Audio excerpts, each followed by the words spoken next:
So, after a surprisingly pleasant sleep, Blackie did something to help me, that's a certainty. It was time to wake up the Slurp. I couldn't wait to pick that creature's brain and find out what he knew. I wasn't keen on admitting it, but I was very curious to hear what he meant by calling me princess. At first I thought it was just a slur, a nickname he called every woman, but after what Wyny told me the day before about my hairstyle, I'm not too sure. I still can't believe it has anything to do with it, but coincidences sometimes aren't coincidences. Anyway, we let Blackie wake up the Slurp partially. Yeah.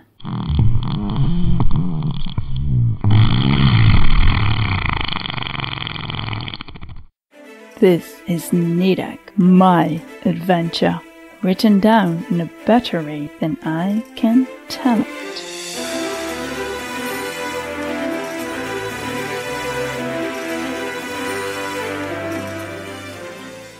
Episode 14. Talking to a drunk guy. Will he talk? The dubious look Nadec shot towards Wyny spoke volumes. She already knew the answer to her own question. She had quite a few things to ask the Slurp. How much truth his answers would bring remained to be seen. I cannot be certain of that. He might not even know many things. Perhaps he is merely an empty-headed minion. He mentioned a search warrant before. Maybe he's a bounty hunter. Or, you know what? It doesn't matter. We should stop guessing and just wake him up. It's the only way to know for sure what he knows. She trailed off as they stepped into a small cave room, thoughtfully looking at the purple creature. He was lying unconscious in front of them. Hold on a second. I'll be right back. She left the room to walk towards another one, where she looked around, picked something up, and came back. The look on Wyny's face made her grunt in amusement. He had no idea what she was doing. She stepped closer to the Slurp to place a cloak over his gender. Much better.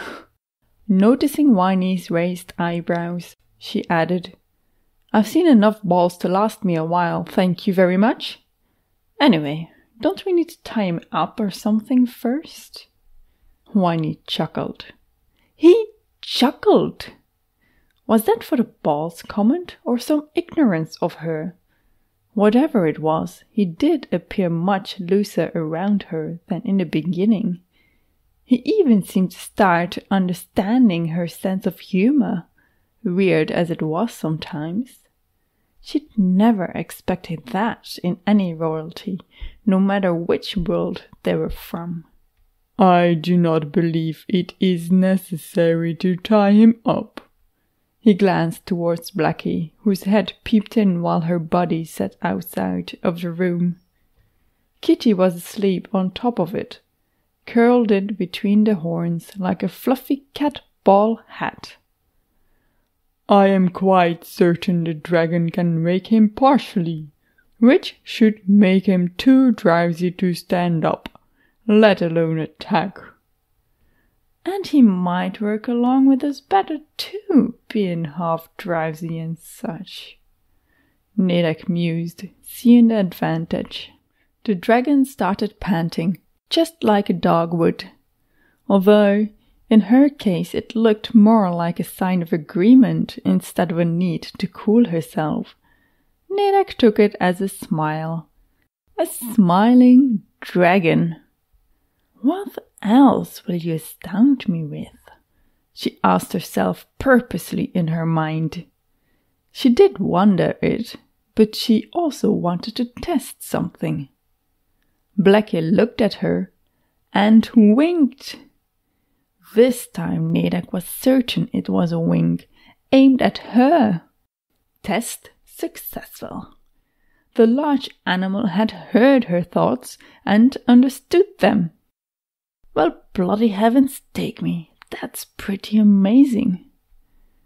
She added mind reading to the list of special things dragons do. The dragon's white gas was on that list, with expansion because there appeared to be more to it than she first thought, and the ability to relieve pain. When the dragon had put her tail onto Nadec's cramping tummy, she thought it was only the warmth softening the pain. But when she woke up this morning from a brilliant sleep, she realized it was more than that. Even now the cramps were still reduced to a soft, nearly imperceptible throbbing. Ready? She jumped at hearing Wyny's voice. She'd been too caught up in her thoughts about Blackie. He chuckled. Again! What was going on with that man?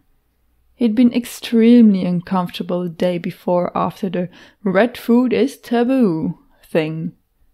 Was he trying to make up for the discomfort his discomfort had caused?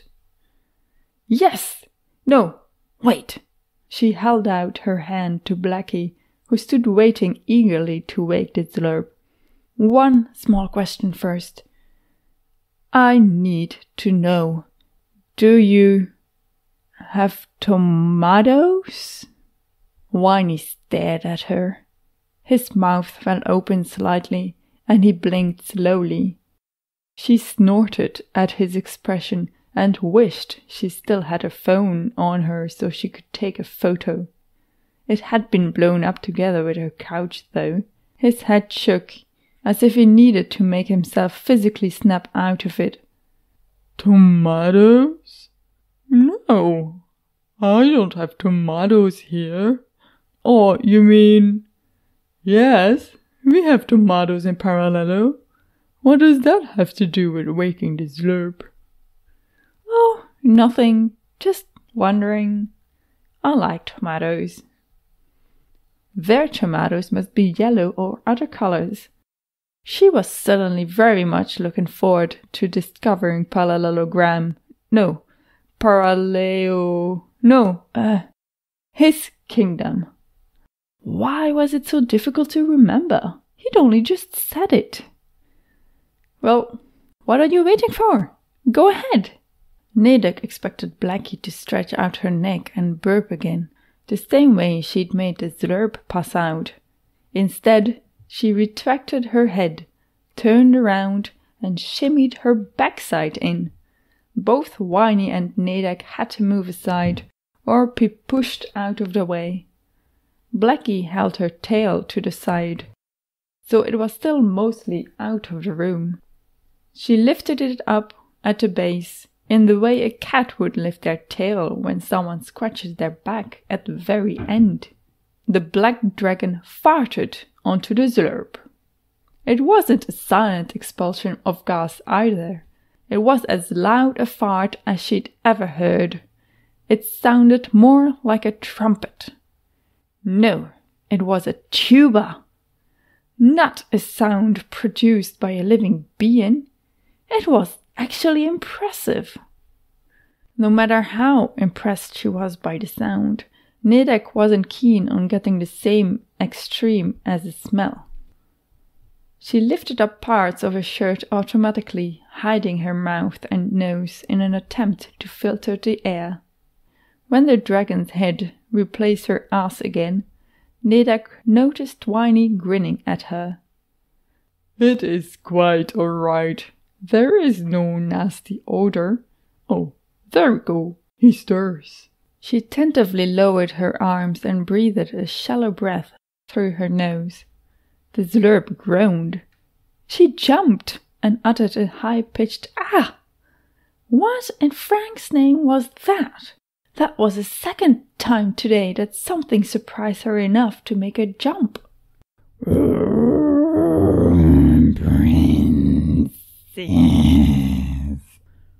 The Zlurb's speech was drowned out and thick, his accent heavier, the gravel replaced with pebbles. I still got you trapped. He did his imitation laugh, which surprisingly did sound more like a real laugh in his dazed state. Dude, your sight must be seeing double. You're our prisoner now. That's not how I look at it. Welcome to my crib.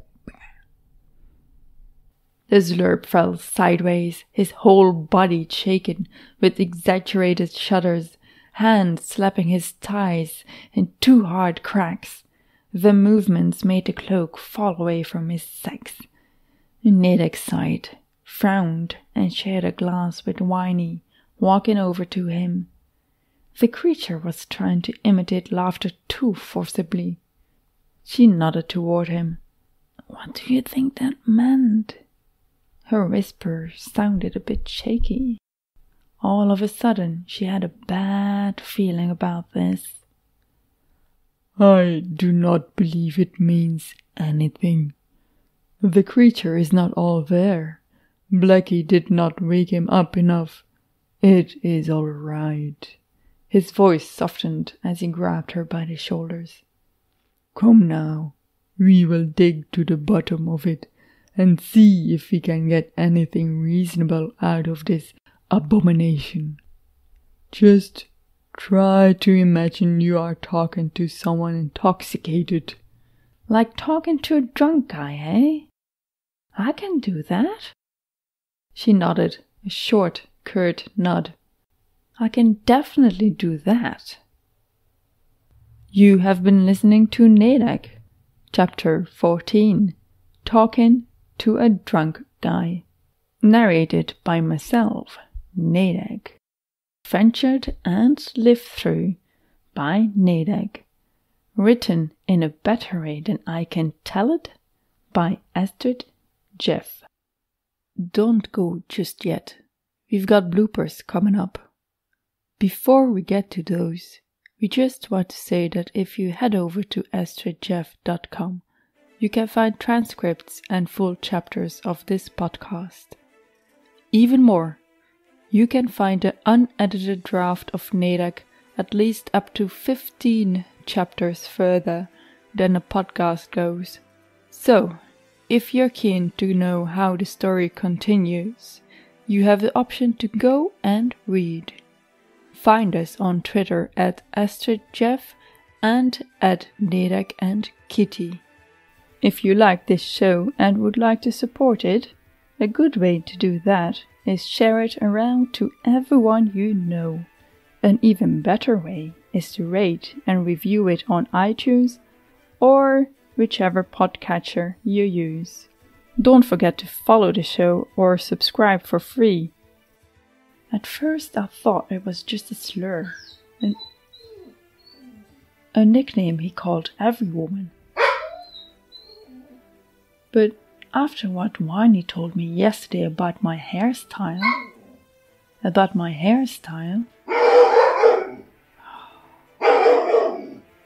Chopper! Stop it! Don't be such a prank. That, ladies and gentlemen, was my stepdog. He doesn't like my cat. I don't know what I'm doing here. No. I've seen enough balls to last me a wee. Wait. Nope. Which shouldn't. Even now the cramps were still reduced to a soft, nearly imperceptible. Jesus. Nadec expected Blackie to stretch out her neck and burp again, the same way she'd made this. Fuck's sake, Chopper. Nadec wasn't keen on getting the same sound extreme as the smell. Such a strange sentence. When the dragon's head replaced her head, she tentatively lowered her arms and breathed. Breathed? She tentatively. What are you doing? My cat is trying to climb out of the window, but he can't. Waffle, what are you doing? What are you doing? You can't go through there. What are you doing? It doesn't work. Come on. Get off. Funny. Look at you. Go on, get off. There you go. You silly You wanna be quiet? Wanna finish this? Okay. Hi. Where was I? Ooh, what? Oh. What's the... Oh, princess. Ah, there is the voice. I couldn't find it.